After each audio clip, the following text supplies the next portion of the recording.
Holly with Stella Mari's Quilts. Welcome to our journey through all 50 states using the designs from this book. Check out the description box below, as well as the link for patterns that we've written with the adaptations that we're using, as well as step-by-step instructions. Today we're going to do the block for Maine, which is built with 3 different units. So let's go ahead and grab our cup of tea and get started.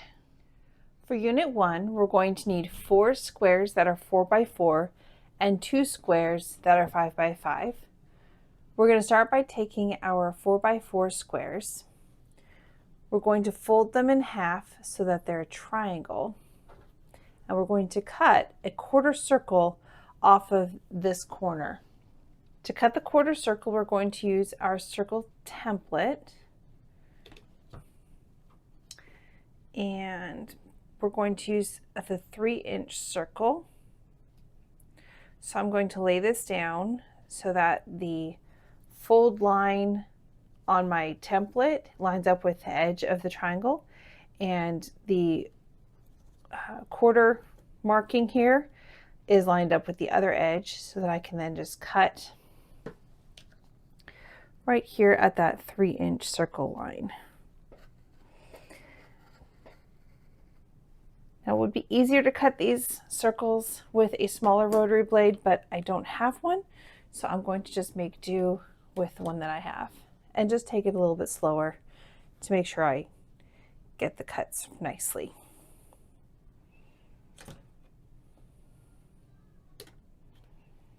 Just going to do that again one more time for you. Actually, kind of poked up my there.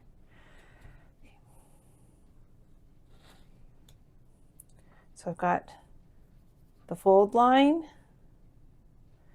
I've got my quarter circle line there, I've got my 3-inch, and I'm going to just go ahead and cut nice and gently around there.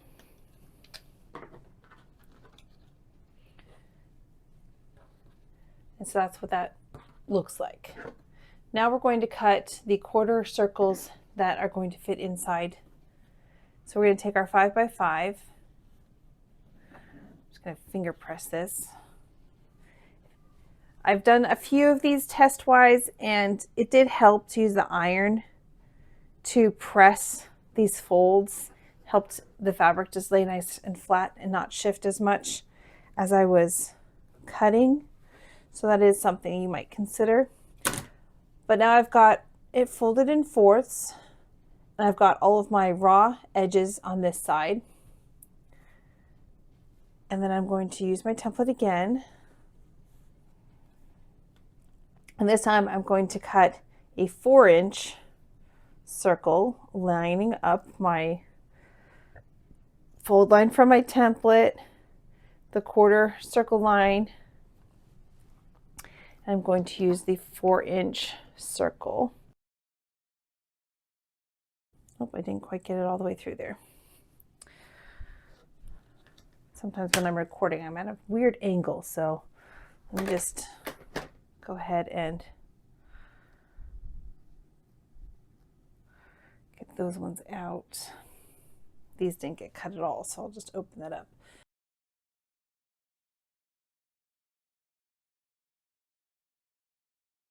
Now we're going to just add these quarter circles in. To do that, we're going to find the center.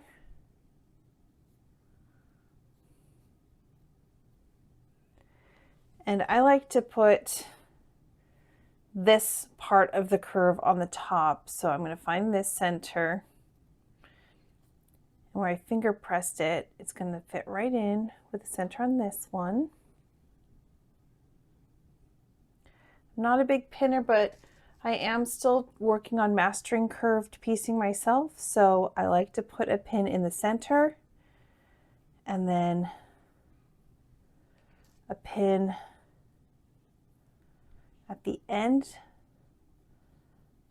And I'll be starting on this end when I start to sew, but to make sure it stays in place as I'm getting it lined up under my needle of my machine, I do like to have a pin there.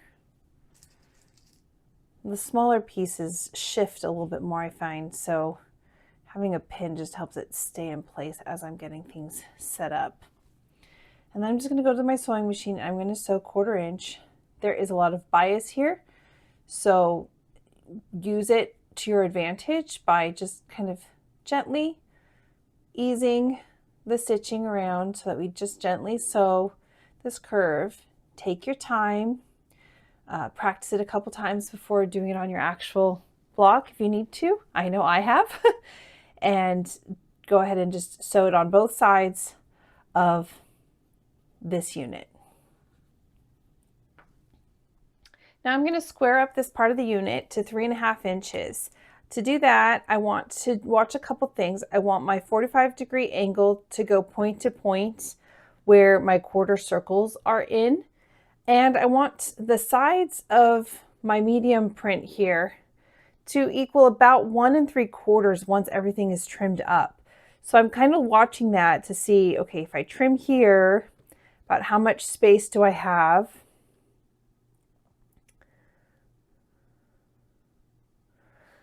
Push it a little bit this way.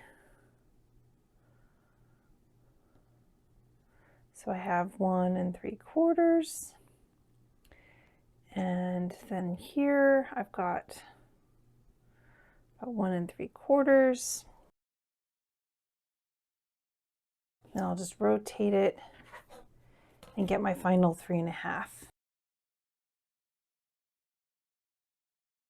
I can double check to see that measurement, about 1 3/4.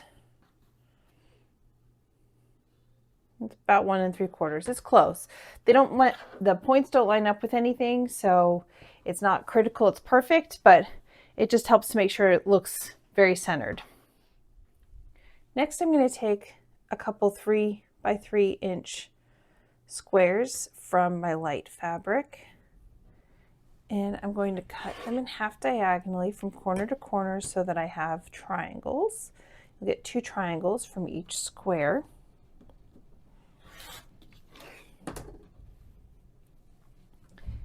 And I'm going to turn this unit into a square and a square. Add these. When adding these, I'm just going to find the center.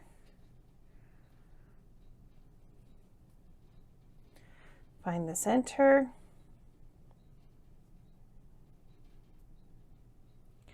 And then I will flip this over.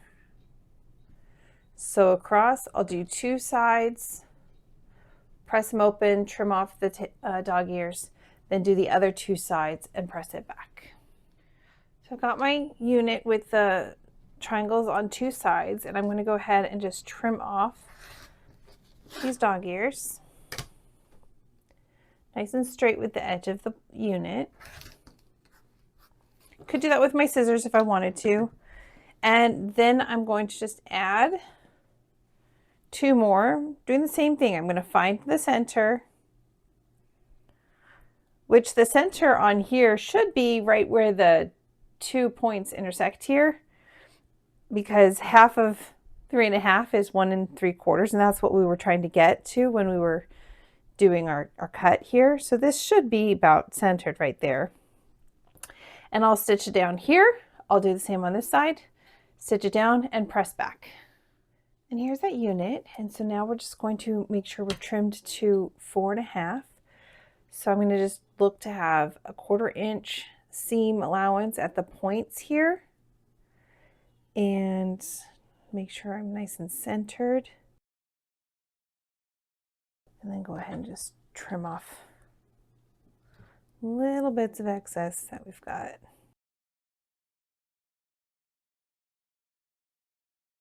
And then rotate and trim the other side.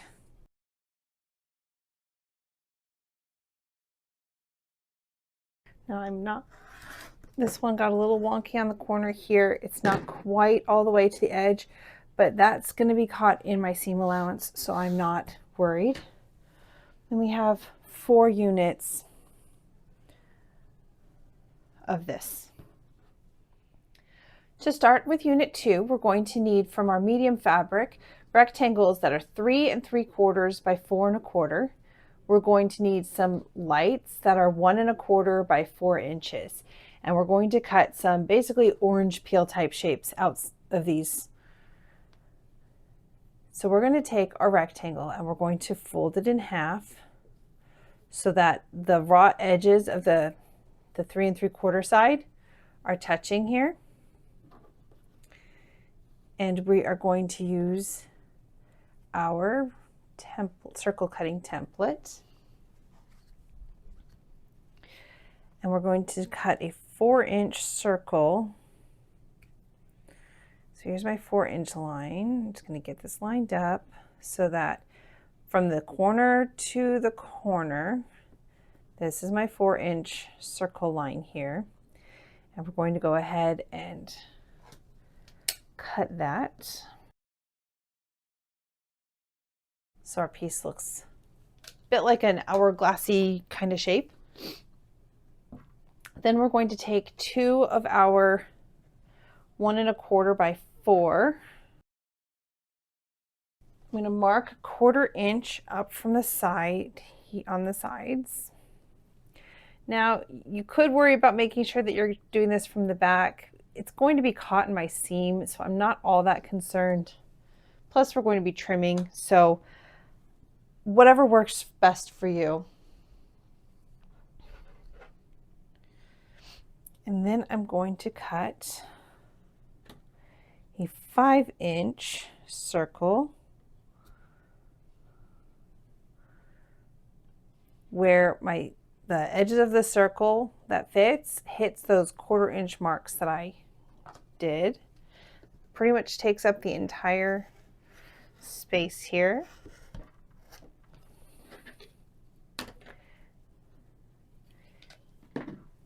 And then we're going to do some more curved piecing, and we're going to fit these pieces into the sides here. So what we're going to do is we're going to find our centers. And very much like we did our 1/4 circles, we're going to put together our orange peel insets.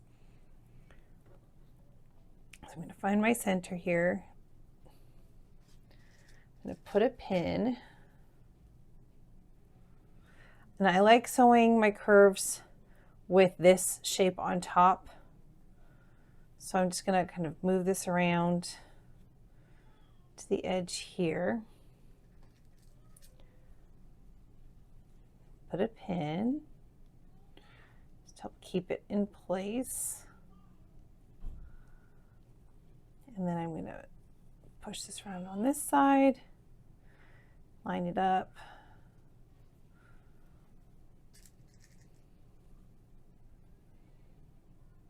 All right, I'll take this to the sewing machine. I'll do a 1/4 inch seam all the way around, just taking it nice and slow, working with the fact that these are bias edges to kind of just ease everything in place. I'll do both sides, and I'll do that on all 4 of my units. Now we're going to go ahead and trim this down to 3 1/2. So I'm just going to make sure that I have 3 1/2 all the way around and there's space to trim. It's pretty close, but there's just some excess here, and it kind of gets a little wonky when sewing, so trimming it up will just help make it nice and perfect. So now I've got my 3 1/2 inch line all the way around here. Just going to catch those last 2 sides. And then we are going to put this on point. So we're going to take a 3 by 3 square of our dark and a 3 by 3 square of our light. We will cut those in half diagonally from corner to corner.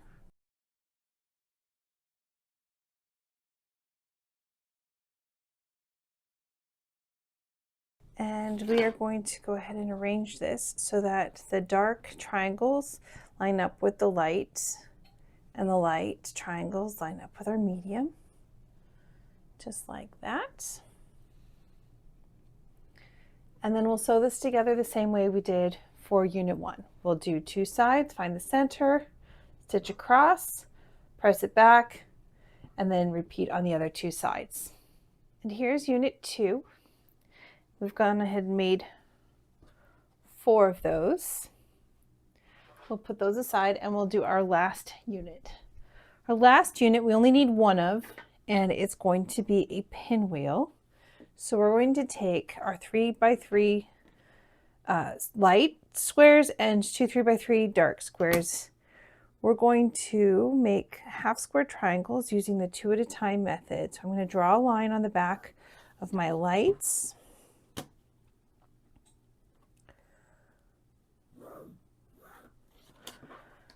I'm going to pair 1 light with 1 dark.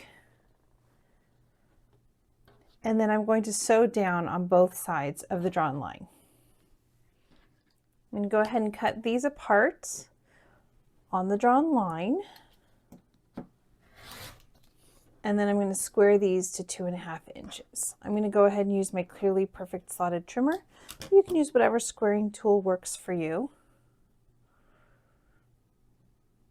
So I've got their stitch line lined up with my stitch line.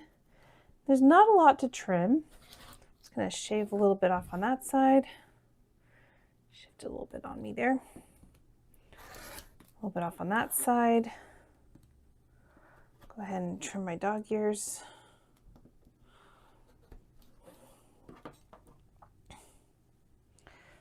And there's my half square triangle. I'll do that to these and then press them back. Now I'm going to go ahead and lay out my pinwheel. Here we go.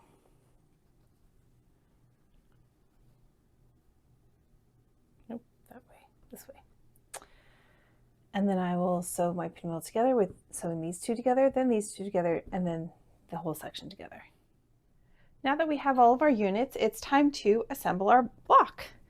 So we're going to take this unit, and it's going to come in the centers with the quarter circle pointing towards the center. And then this unit will go in the outer corners with the dark corners pointing in.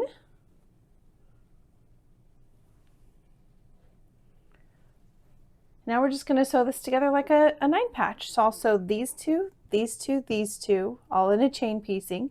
Then I'll add the 3rd, and then I'll sew my rows together. And here's the completed Maine block. Thank you for joining me today working on the Maine block. This was a fun block with all the curved piecing. It was a challenge. I'm still trying to master that skill myself. So if you're in that same boat, just take your time, practice it a few times, be patient with yourself. It's going to turn out beautiful. Mine's not perfect, but I'm still happy with the way it came out. Please make sure you subscribe so that you don't miss out on our next states as we continue along this journey. And until we see you next time, have a great day and happy quilting.